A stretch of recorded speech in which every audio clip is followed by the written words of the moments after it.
विश्वं दर्पणदृश्यमाननगरी तुल्यं निजान्तर्गतम् पश्यन्नात्मनि मायया बहिरिवोद्भूतं यथा निद्रया यः साक्षात् कुरुते प्रबोधसमये स्वात्मानमेवाद्वयम् तस्मै श्रीगुरुमूर्तये नम इदं श्रीदक्षिणामूर्तये तस्मै श्रीगुरुमूर्तये नम इदं श्रीदक्षिणामूर्तये बीजस्यान्तरिवाङ्कुरो जगदिदं प्राङ्निर्विकल्पं पुनः मायाकल्पितदेशकालकलना वैचित्र्यचित्रीकृतम् मायावीव विजृम्भयत्यपि महायोगी वयस्वेच्छया तस्मै श्रीगुरुमूर्तये नम इदं श्रीदक्षिणामूर्तये तस्मै श्रीगुरुमूर्तये नम इदं श्रीदक्षिणामूर्तये यस्यैव स्फुरणं सदात्मकमसत्कल्पार्थकं भासते साक्षात् तत्त्वमसीति वेदवचसा यो बोधयत्याश्रितान् यत् साक्षात्करणात् भवेन्न पुनरावृत्तिर्भवाम्भोनिधौ तस्मै श्रीगुरुमूर्तये नम इदं श्रीदक्षिणामूर्तये तस्मै श्रीगुरुमूर्तये नम इदं श्रीदक्षिणामूर्तये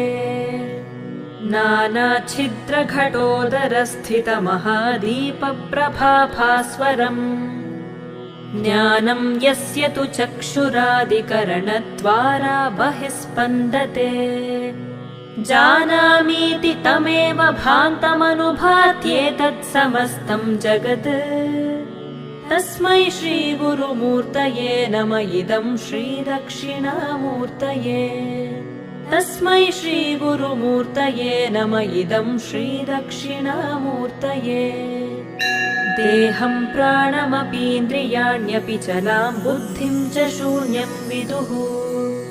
स्त्रीबालान्धजडोपमास्त्वहमिति भ्रान्ता भृशं वादिनः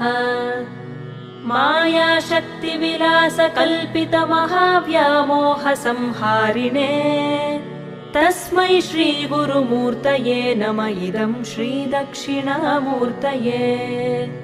तस्मै श्रीगुरुमूर्तये नम इदं श्रीदक्षिणामूर्तये राहुग्रस्तदिवाकरेन्दुसदृशो मायासमाच्छादनात्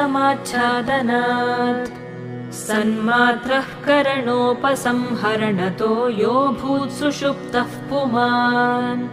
प्रागस्वाप्समिति प्रबोधसमये यः प्रत्यभिज्ञायते तस्मै श्रीगुरुमूर्तये नम इदं श्रीदक्षिणामूर्तये तस्मै श्रीगुरुमूर्तये नम इदं श्रीदक्षिणामूर्तये बाल्यादिष्वपि जाग्रदादिषु तथा सर्वास्वस्थास्वपि व्यावृत्तास्वनुवर्तमानमहमित्यन्तः स्फुरन्तं सदा स्वात्मानं प्रकटीकरोति भजतां यो मुद्रया भद्रया तस्मै श्रीगुरुमूर्तये नम इदं श्रीदक्षिणामूर्तये तस्मै श्रीगुरुमूर्तये नम इदं श्रीदक्षिणामूर्तये विश्वं पश्यति कार्यकारणतया स्वस्वामि सम्बन्धतः शिष्याचार्यतया तथैव पितृपुत्राद्यात्मना भेदतः स्वप्ने जाग्रति वा य एष पुरुषो माया परिभ्रामितः तस्मै श्रीगुरुमूर्तये नम इदं श्रीदक्षिणामूर्तये तस्मै श्रीगुरुमूर्तये नम इदं श्रीदक्षिणामूर्तये भूरम्भांस्यनलो निलोम्बरमहर्नाथो हिमांशुः पुमान् इत्याभाति चराचरात्मकमिदं यस्यैव मूर्त्यष्टकम् नान्यत्किञ्चन विद्यते विमृशतां यस्मात् परस्माद्विभोः तस्मै श्रीगुरुमूर्तये नम इदं श्रीदक्षिणामूर्तये तस्मै श्रीगुरुमूर्तये नम इदं श्रीदक्षिणामूर्तये सर्वात्मत्वमिति स्फुटीकृतमिदं यस्मादमुष्मिंस्तवे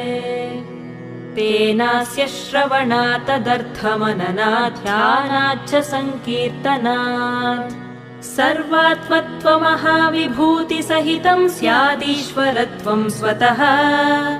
सिद्ध्येतत् पुनरष्टधा परिणतं चैश्वर्यमव्याहतम्।